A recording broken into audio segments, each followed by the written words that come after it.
You know, it might not be safe to get too close to this place because the city has revealed that 1 out of every 5 of its garages could collapse, including maybe this one. Another parking garage in Hell's Kitchen has to be ordered to partially vacate. Engineers found severely deteriorated and rusted steel beams.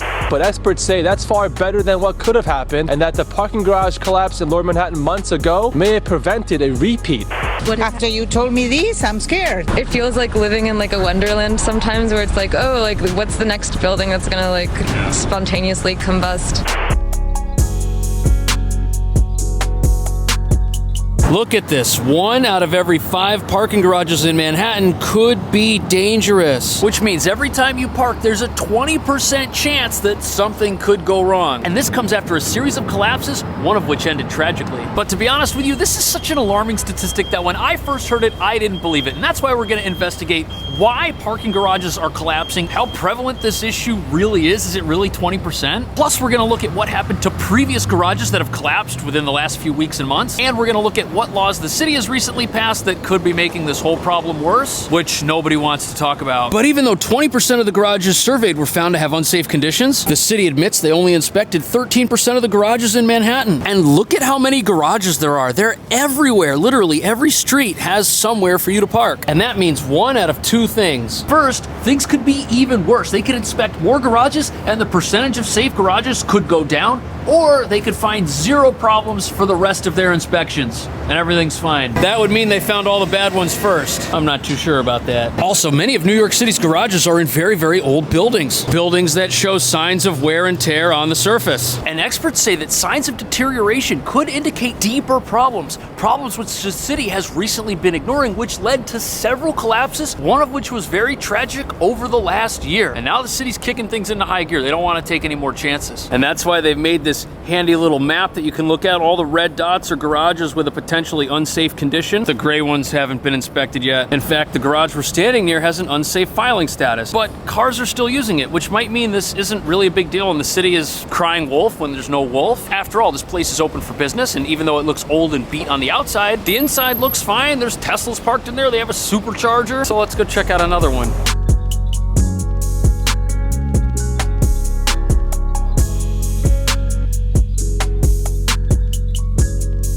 So this garage, it came up as filing status unsafe in the city's little database, but people are using it and cars are coming in and out, no problem. And you'd figure the fire department would be here closing it if there was some imminent disaster about to happen. That being said, it does look a little rough, but that might not actually mean anything. Or maybe it could mean something if the building owners don't take action. But in New York, this is pretty much how every building looks. But luckily, the city's told us what their criteria for deeming something unsafe is. And one thing they pointed out is cracks in the walls, but more specifically, cracks in the floors or in the ceiling. And if the inside of the garage has things like handrails that are supposed to help people comfortably and safely move about, if a safety feature like this inside the building is damaged or missing, the garage might be deemed unsafe, even if it's not about to fall down. But some garages have fallen down recently, and down the street from here, the city just shut one of them before disaster happened.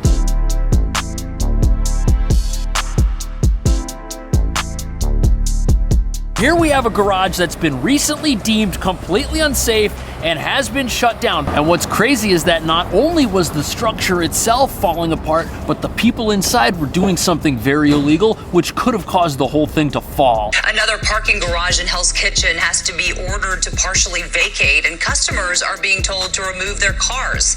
As CBS 2's Natalie Duddridge. So this garage is actually attached to a local hotel, and the whole thing was cleared out after the city checked it out. And what the city discovered inside here was shocking. But what's interesting is that this isn't some 100-year-old relic of a building, like these places across the street, which could probably collapse at any minute. This place is called the Skyline Hotel, and it was built in 1959, which makes it 65 years old. And now they're making repairs of some kind, which is a good thing because look, right up there are people's rooms right above the garage that is closed. But listen to what the city says was happening here. On Thursday, the DOB says it re-inspected the garage and found structural problems with both the cellar and the first floor. They also found the parking garage was filled beyond its maximum capacity. All right, so that definitely sounds bad, but it's worth commending the city further quick follow-up here, because other garages that were really poorly run, those had violations going back decades that weren't looked into, and then they fell down. And if the city isn't on top of other garages, there could be more disasters, which nobody wants. Also, I just spoke to somebody who was here working on the garage, and they informed me that it's now shut so that they can make the required repairs. But something even more controversial was going on in here that really had nothing to do with the building's construction. And that's because in addition to a structure that needed a little repair, the garage was over full. There were too many cars inside. And if you have a structure that's deteriorating and it's holding extra weight, you could have a problem, which could have been really bad because, again, this is a hotel. There's people living here. 115 cars are allowed on the cellar floor, but 162 were parked there. 30 cars are allowed on the first floor, but 70 were found by inspectors. All right, that's pretty crazy. This place had way too many cars. In their defense, they could have been moving cars around, but the city says that these cars were parked. They weren't being moved, and that's what was the reason for the violation. And again, the structure's not brand new. For New York, it's new, but still 65 years. That kind of makes you wonder how much extra stress was being put on the structure itself, and how long was it gonna hold up? Also, the person that I spoke to who was working on the garage, they told me that probably the likely reason why the city did shut this place down is because underneath the street here, there's actually something else going on, which is much more concerning than meets the eye. And it's the reason why this garage is shut, and also the garage in this building. And the problems the city found in here weren't just illegal, they were also dangerous.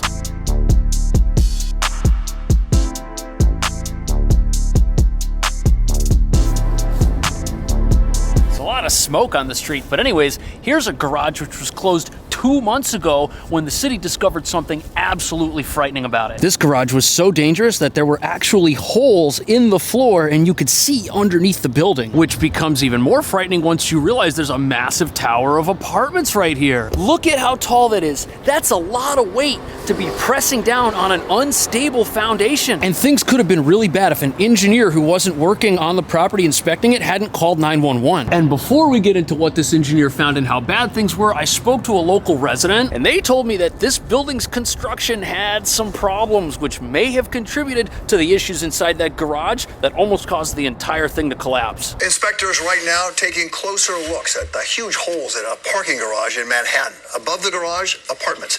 Below, Amtrak train tracks. And there is some news pending this latest inspection. This could have been so bad. This place was probably weeks or even days away from total disaster. And if this tower were to have plummeted into the hole left by this parking garage, other structures could have been weakened. For example, this building across the street could have had foundation problems. Literally, this entire street corner was at risk if something were to have happened here. Checking it out. Yeah. Oh, okay. I was checking it out too. Oh, are you thinking of buying it? No, I don't have the money. I can't even buy a chicken sandwich. So I just spoke to the officers in this car, and they came by and checked the door to make sure that no one was inside. And the reason it was important to shut this immediately is because underneath the ground, you've got Amtrak trains running beneath this building. It's such a dangerous situation. And what ended up happening was after this building was inspected and holes were spotted in the floor of it, people from Amtrak went into their tunnel and they looked up, and what they saw was even worse. City engineers also found deteriorated beams and structural issues at the roof of the tunnel below the Hudson View garage on 51st Street between 10th and 11th Avenues. How insane is that? When they looked up and they saw all the rotting infrastructure, things were actually much worse. And if you think about how messed up this place was and how it was just totally being neglected, how do we know that the people at this garage weren't doing what their neighbors were doing down the street and overpacking the facility? They could have been doing that, putting even more strain on a building that was already about to fall down. The implications of what could have happened are just so massive, and what you're actually seeing now is footage of this exact same garage before these boards were put up to kind of keep the structure clear and keep people out of it. This place is rotting away. You can tell that it was really old. You can tell that there were exposed wires, and this is on the outside of the facility. The inside was so much worse. And just to think that this whole thing could have come down on top of people in a train on their way to work. And on top of that, inside the actual garage, you had workers who were told to come to work because everything was fine. You had customers who were paying money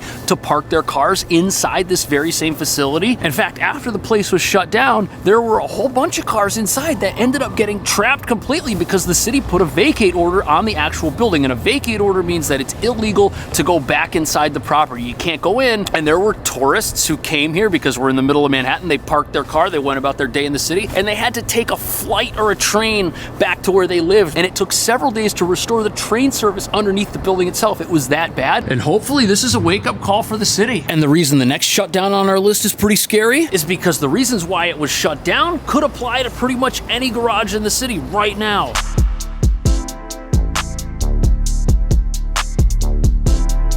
Gates are down at the parking garage at 50 Bayard Street in Chinatown. Inside, it's a ghost town because the Department of Buildings issued a partial vacate order. So, we're not in Chinatown where that garage is, but the same stuff that happened there could be happening in here. And not only does it sound like we've got the same problems that led to the Amtrak garage collapsing, it also sounds like we've got similar issues to that hotel. And that's why this study showing that 20% of garages are dangerous, reports like this make it sound like that could be true everywhere. Even after the city finishes its inspections of all the garages, because none of these buildings are brand new. From the moment that they're built, they start deteriorating. We have no idea what's going on inside, who's renovating these places, who's parking the cars, how many cars there are. It's all a big mystery. And how long are these buildings gonna hold up if they're holding way more weight than they're supposed to? And so many of these are places with folks living upstairs. See that little sign for parking? That's a massive building right there. Also, the city has been following up on garages that had prior violations. That's how they're picking which ones might be a trouble spot before trouble happens. They closed this garage, which I think is a good thing because it's a safety reason.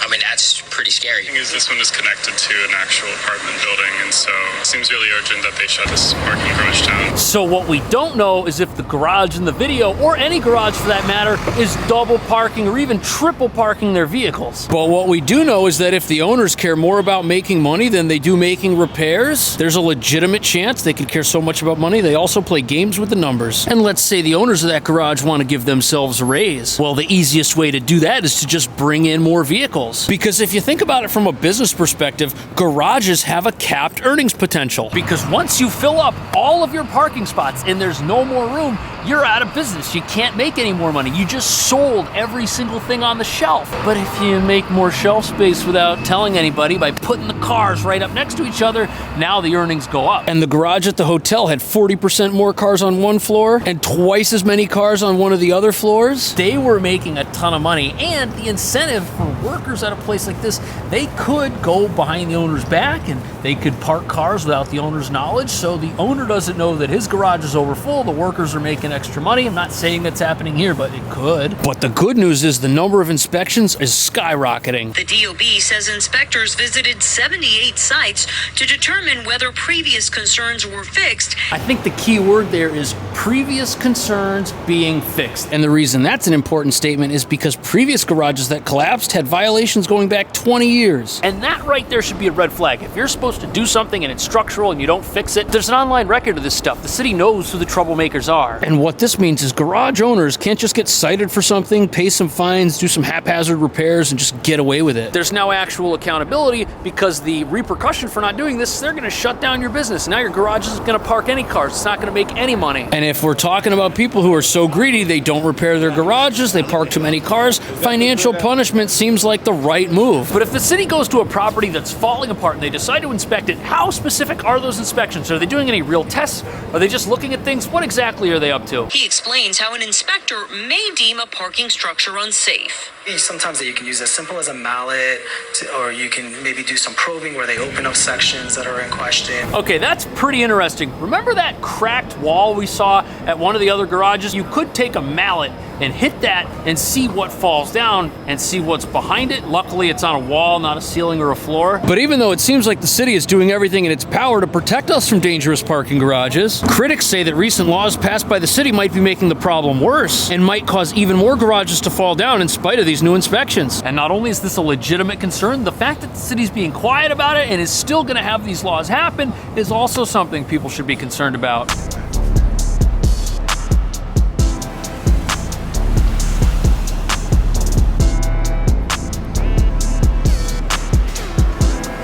So there's actually two reasons why garage collapses could become more common, and one of them is the city's fault, and the other one is the fault of drivers. And since this red truck looks pretty nice, let's start with drivers. Why would they be the problem? Well, just like we Americans, the vehicles we're driving are trending on the heavier side. But not only are people choosing to buy larger vehicles because they're more popular, laws mandating federal safety standards could also be partly to blame, because they need more safety equipment inside of them. But before we get to the laws the city's passed specifically that are going to make this problem worse, the EPA estimates that vehicles vehicles in America are now 6% heavier than they were back in 1959. And cars today are much bigger and heavier than their counterparts even 10 years ago. And what this essentially means is that if you have a garage that was built in 1959 or 1960 and it has a capacity limit, right now it's probably 6% overweight, even if they're not overpacking the garage. And not only are pickups like this heavier than they used to be, this is a gas-powered vehicle, and pretty soon the city's gonna mandate only electric vehicles. And if you look at a Ford F-150 Lightning, that's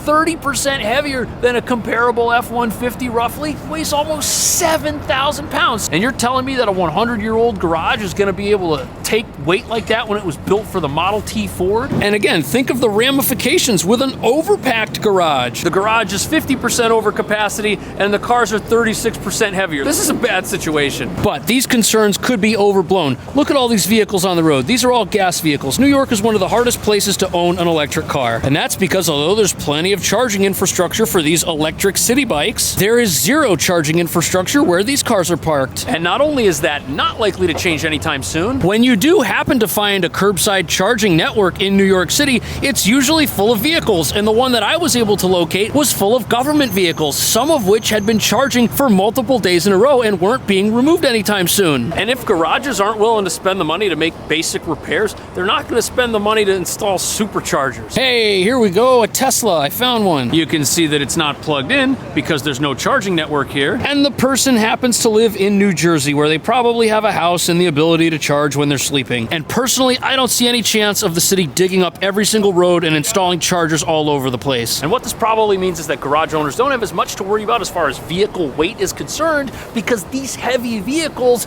might not become as plentiful as the city wants as quickly as the city wants. But can New York City officials get a handle on this epidemic of dangerous parking garages? What can they do to keep people safe who just want to park their car on their way to the Irish embassy to get a travel visa? Let me know. Thanks for watching. I'll see you in the next video.